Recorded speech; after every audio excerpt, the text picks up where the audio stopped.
Hi everyone, and it's day 5. Wow, day 5 already. So we're 5th of December. It's day 5 of us unveiling the Civility Advent calendar. Well, you joining me every day as I do that, and I thank you so much for being a part of this.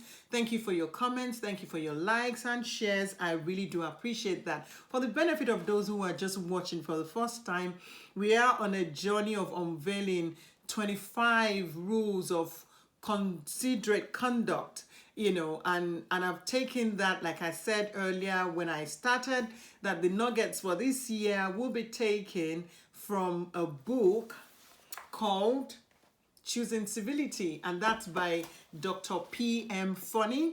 So please avail yourself to the book. If you can't get one for yourself, I'm just going to be taking nuggets from it. And so it's day 5 today, and I'm going to go straight into what day 5 says. It's rule 5, day 5, rule 5, and it says be inclusive. What a day to talk about being inclusive. I hope you've had a wonderful one. I have. Just finished having dinner with a family of mine, and it was an awesome time, and I'm sure you've had a good one as well. But that just sort of reminds me of what this whole inclusive bit is about. Here I'm going to read the quote very quickly, and that's by Glenn Van Ekeren. And it says, it takes a variety of people to challenge us, encourage us, promote us, and most of all, help us achieve a broader dimension of ourselves. So what is this saying to us? Here, Dr. Foney is talking about how it's so important that when we're with other people, we need to learn to include people. I'm sure a lot of us these days, we're hearing a lot about being inclusive, diversity and that sort of thing. It's become even more popular now, and a lot of people are trying to adopt that even in organizations now. And this book was written a while back, so that tells you how much important civility has always been and will always be in the society. So here is talking about how important it is for us that when we go out, like I just talked about going out to dine with my family this evening. I have so many families, so this is another new close family of mine, that we all went out together, and it was a wonderful time because we sort of talked about so many things that cut across board.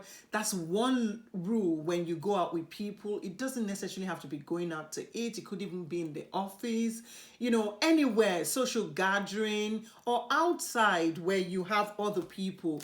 Don't always make it about you. You've got to learn about other people's culture. That's a way of being inclusive. There's something he said here. It says being inclusive means applying the principle of respect for persons to all persons. And it says when it comes to time to show respect and consideration to others, we do not pick and choose. So you don't only favor some and think, well, that person doesn't deserve it. No, we are all deserving because we are human. So you've got to treat each person as the same. So guess what? It talked about a young boy who in school, every other person during playtime, would exclude him. And there was only one person. Whenever they say in class, can you pick a partner? He just picks that person, and everybody was wondering, so why do you always pick this same boy? Let's say the boy's name is Jack, for instance. Guess what he said? He says, because nobody will pick him, so I always go for him. Why don't you be that person in the room who will always go for those who are left out from the game or something? Try not to leave people out. If you find someone really quiet on your table, how about including them? Look for something they like and then talk about that. Get them out of their shell. Make them talk a bit more, Make them part of the party. Guess what? We're in a season now that everybody's having dinners here and there. We had one last weekend, and so many are lined up before the end of the year. So you have an opportunity to do something about this. How about trying it out? Speak to that one person that no one is talking to at the table. When you get to work, go and talk to that person that everybody feels they're so difficult to deal with, and then get to even know them a bit more. How about coming out of your shell too and doing something you've never done before? Speak to someone you've never spoken to before. Look for someone who doesn't look like they feel like they fit in. How about welcoming somebody to church on the next time the next time you go to church? Okay, how about welcoming somebody who's just come to town, who's never been to the town before, and they're coming for the first time, and they've just reported at your workplace and they're still new in town. How about making them feel welcome? All right, then. How about the neighbor? Maybe you don't have someone new at work. How about the neighbor who just moved to your end? How about making them feel welcome? All right, that's too far. Maybe somebody just became a member of your family. How about welcoming them into the family and letting them know a little bit more about the family? So there's so many ways. That new boy in class, how about that one? There's so many ways we can get people to be included and not feel left out. So would you promise me that you'll do a bit of that this season? I'm sure you will.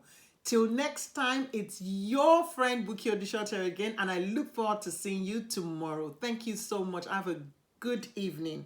Bye.